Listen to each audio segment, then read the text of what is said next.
So today I'm going to go over the independent practice pages on page 136 and 137 of our instruction book. It says determining the number of solutions of an equation. So solve the problems. Number 1, how many solutions does the equation 2 times in parentheses 2x minus 10 minus 8 equals to negative 2 in parentheses times in parentheses 14 minus 3x have?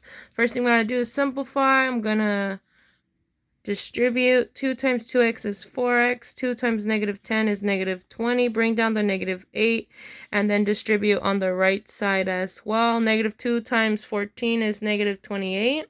Negative 2 times negative 3x is positive 6x.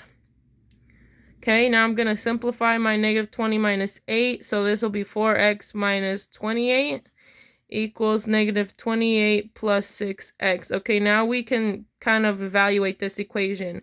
The constant is the same, but the variable terms are different. And remember from yesterday's lesson that when the constants are the same but the variable terms are different, then it's probably gonna have exactly one solution. So my guess right now is that it's A, but in order to double check that and confirm, I'm just gonna solve and figure out what x is. So I'm gonna add 2x on both 28 on both sides. Negative 28 plus 28 cancels out to be 0. Bring down my 6x. Negative 28 plus 28 gives me 0, so I'll cancel those out. Bring down my 4x. I'm going to subtract 4x on both sides. Those cancel out to 0. 6x minus 4x is 2x. Divide by 2 on both sides. I'm left with x equals 0. So exactly one solution is correct because it would be 0. So the next one, how many solutions does the equation... let me circle my answer up there. Exactly one solution because x equals 0.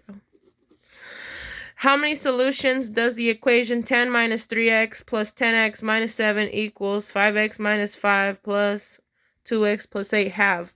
So I'm going to rewrite it over here. 10 minus 3x plus 10x minus 7 equals 5x minus 5 plus 2x plus 8. Okay. I can simplify by combining my x's here. Negative 3x plus 10x is 7x. Bring down the negative 7. Bring down... well, this is now positive, so bring down my 10. 5x minus 5 plus 2x plus 8. Okay, I'm going to combine my x's. 5x plus 2x gives me 7x. Bring down my minus 5 and my plus 8. Now I'm going to simplify my 10 minus 7. 10 minus 7 is 3. I don't know why I hesitated there. Bring down my 7x. Now I'm bring my 7x down, and then negative 5 plus 8 is also positive 3. It's equal on both sides. That tells us that there is infinitely many solutions. Number 3, for each linear equation in the table, shade the appropriate box to indicate whether the equation has no solution, one solution, or infinitely many solutions. So they say to shade. I'll probably just put a check mark or something and be easier. So I'm going to need a piece of paper to do this. Let me get some scratch paper. Okay, so I got my scratch paper. For me, sometimes just writing it down helps me to like process it. And as soon as I wrote it down, I was like, okay, there's no simplifying that needs to happen. Let me look at the equation here. The variable terms are the same. The constants are different. Remember, when the variable terms are the same and the constants are different, that means there is no solution. Okay, that's it. Doesn't take like too much to like evaluate. Now the next one, I'm gonna write it down just because I'm the kind of person where once I write it down, I kind of can think about it more. So negative 3x minus 17 equals negative in parentheses 17 plus 3x. So this negative is being applied to the 17 and the 3x, so we really need to distribute that. So now I'm bringing down the left side. Negative 3x minus 17 equals on the right. Negative times 17 is going to be negative 17. Negative times 3x is going to be negative 3x. Okay, so our constants are the same. Our variable terms are the same. This is infinitely many solutions. Okay. Next one is 9x plus 27 equals 27. The constants are the same, but the variable terms are different. Okay, when the variable terms are different but the constants are the same, that's only one solution. But we're going to double check it. 9x plus 27 equals 27. We're going to subtract 27 on both sides. 9x equals 0. Divide by 9. Divide by 9. X equals 0. That is one solution. Okay, we proved that this is true. One solution.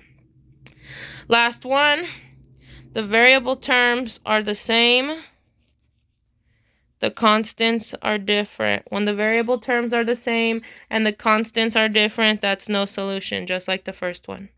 Okay, number 4, which equation has an infinite number of solutions? Select all that apply. Oh, great. That's a lot of reducing that we're going to have to do and simplifying, so I'm glad I have my scratch paper here. First one is 3x minus 2 times x plus 10 equals x minus 20. Okay, I have it written down. Now I can simplify it. So first thing I gotta do is distribute. Bring down my 3x. Negative 2 times x is negative 2x. Negative 2 times 10 is negative 20. Bring down the right side, x minus 20. Now I can combine my x's here. 3x minus 2x is x. Bring down the minus 20. Bring down the right side. Okay, so this is infinitely many solutions because the variable terms are the same and the constants are the same. So I will circle that because that one does have infinitely many solutions. Moving on to B, 5x plus 2 times x minus 3 equals 5x plus 2 times 3 minus x. Okay, let's simplify this. First thing, distribute. 5x gets brought down plus 2x because 2 times x is 2x. And then 2 times negative 3 here. 2 times negative 3 is negative 6. Right side, bring down my 5x. I'm going to distribute the coefficient into the parentheses. 2 times 3 is positive 6. 2 times negative x is negative 2x. Okay? Y'all with me so far? Hopefully you are. 5x plus 2x is 7x. Bring down the negative 6. Here we have 5x minus 2x. That's 3x plus 6. Okay, right now looking at this equation, I'm already thinking this is not balanced because we have 6 and 6 and a 7 and a 3. So I'm thinking that this is going to be no solution, but it doesn't hurt to simplify and check. So I'm going to do plus 6 on both sides. Those cancel out. I'm left with 7x equals 3x plus 12. Subtract 3x on both sides. Those cancel out. Bring down my 12. 7 minus 3x is 4x. Divide by 4. Divide by 4. X equals 3. So there was a solution. There was only one solution. But the question is, what equations have infinitely many solutions? B had one solution. So B is not one of the choices. Okay. Moving on to C. We have x over 2 plus 1 equals 3x over 10 plus 3. Okay, I wrote it down here. It's not the cutest. I didn't write it in a straight line, but it's there. We could handle it. All right. I'm going to minus 1 on both sides. I've got x over 2 equals 3x over 10 plus 2.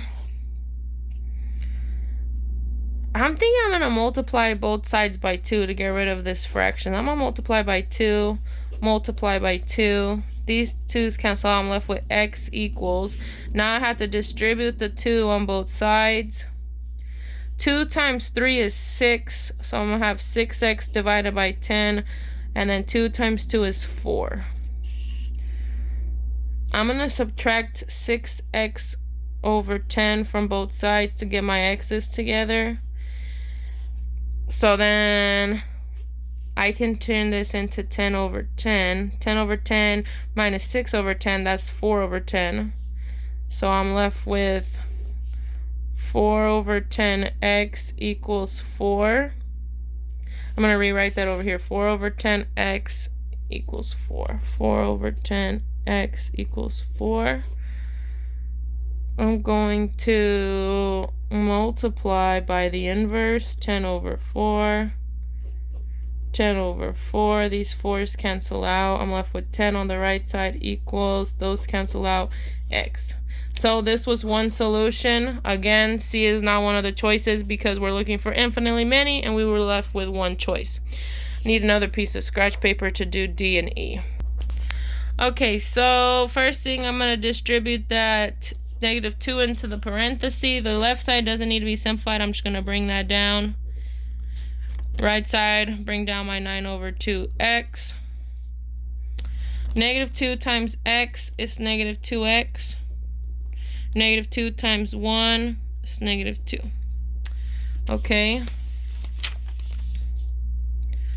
We can simplify this 9 over 2x minus 2. So 9 divided by 2 is 4.5. 2 goes into 9. 4 times would be 8. Yeah, we're left with 1 over 2. Okay. X minus 2x minus 2. Okay, so 9 over 2 is the same thing as 4.5. And then 4.5 minus 2 is left with 2.5 x minus 2. 5 divided by 2. 2 goes into 5 twice, left with 1/2. This is the same thing as 2.5 x, and then minus 2. These are equal on both sides. So D is infinitely many solutions because this is the same 2.5x minus 2, 2.5x minus 2. Those are the same. So D has infinitely many solutions. Now for E, I'm going to write that down. 7 over 2x plus x. Well, actually, I don't even need to write it down. Now that I'm like looking at it, you can see that well, we do need to simplify. Never mind. Sorry. X plus 7 over 4. Okay. 7 over 2. 2 goes into 7 3 times, which would be 6. So this is, sorry, this is supposed to be a 3. This would be 3.5. You could use your calculator if you want to double check. It's always good to double check me because I'm always doing this in my head. And sometimes, sometimes we make mistakes. So this would be 3.5x. plus 1x, right, because this is 1x, equals x plus 7 over 4. 3.5x plus 1x is 4.5x equals x plus 7 over 4. I'm going to subtract this x to the other side so that we can kind of like, condense it, get our like terms together. Those would cancel out. I'm left with 7/4 on the right. On the left, 4.5x minus 1x is 3.5x. And remember, if we're looking back at the top, 3.5 was the same thing as 7 over 2. So I'm going to change it back to 7 over 2x equals 7 over 4. And the reason I'm doing that is because when it's in a mixed number like this, it's easier to do the inverse. So I'm going to multiply this by 2 over 7. Multiply this by 2 over 7. These cancel out. I'm left with x equals, the 7's cancel out. Multiply straight across, I have 2/4, which is the same thing as 1/2. So x is equal to 1/2. That's one solution, not infinitely many. So E would not be a choice. Okay, let's move on to page 137.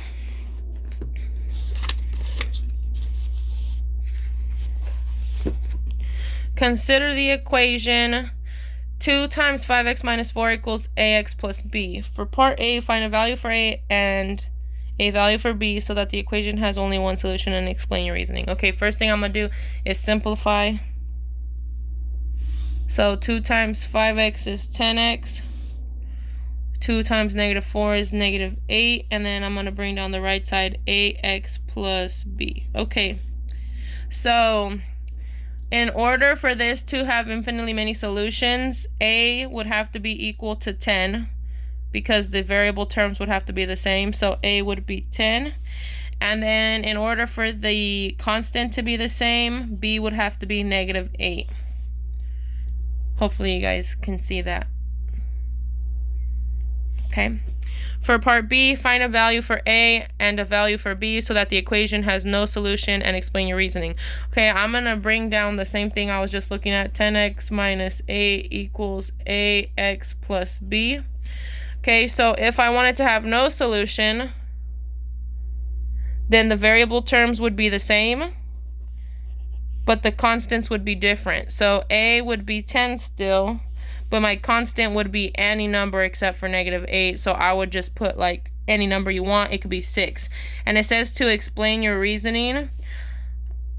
So I explained it verbally here. I would expect you guys to write it down. I'll write it down for you, like, so you could kind of see me doing the process. The first one had said explain your reasoning. So A equals 10 so that the variable terms on each side of the equation are the same.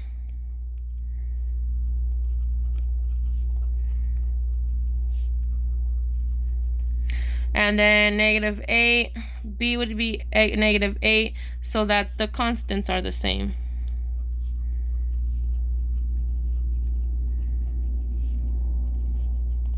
Okay, and here A would be 10 because for there to be no solution, the variable terms should be equal, but the constant should be different. And as you guys may have noticed on one of your previous, like, recent homework assignments, you can also have no solution if the constants are the same, but the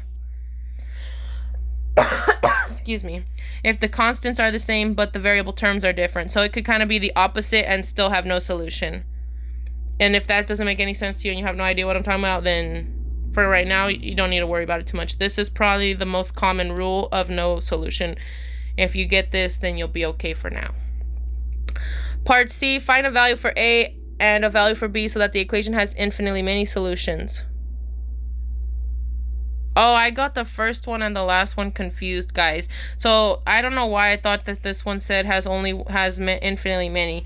So I'm just going to cross this out where it says only one solution. I'm going to write infinitely many because that's what I did up here.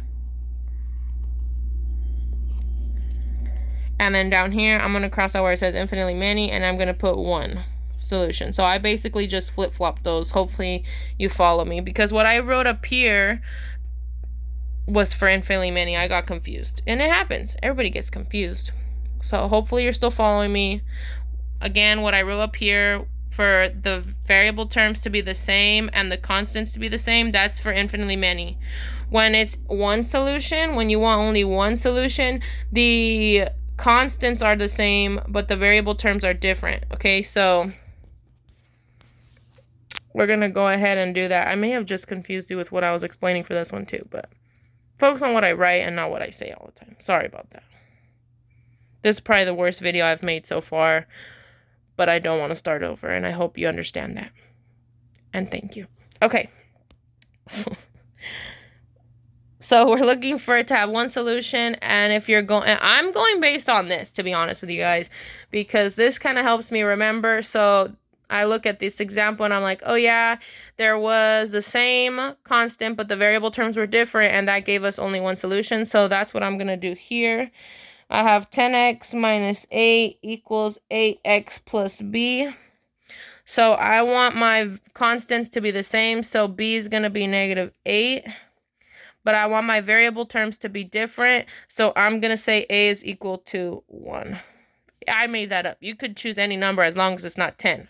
Okay, so then I'm going to show my work, explain my reasoning.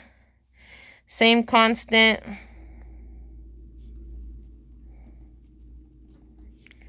Different variable terms will give one solution. Okay, so I'm going to just show my work over here. I'm going to plug it in. 10x minus 8 equals x minus 8. I'm going to add 8 on both sides. 10x equals x, because these cancel out. Divide by, no, we're not dividing. We need to subtract. Minus x. 9x equals 0. Divide by 9, x would equal 0. That is one solution, okay? Sorry about the struggle that I had in getting this explanation out. Hopefully you guys still were able to understand.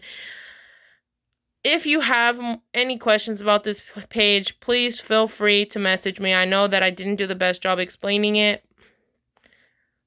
But other than that, have a good day. And the assignment for today is to do the quiz on Google Classroom. So go ahead and check that out. It's one question, but it has 5 parts. It's very similar to what we did here on page 136, where we had to check and see which ones had infinitely many solutions. Oh, like number 4. It's very similar to these two. Okay, so just so you know. All right, have a good day.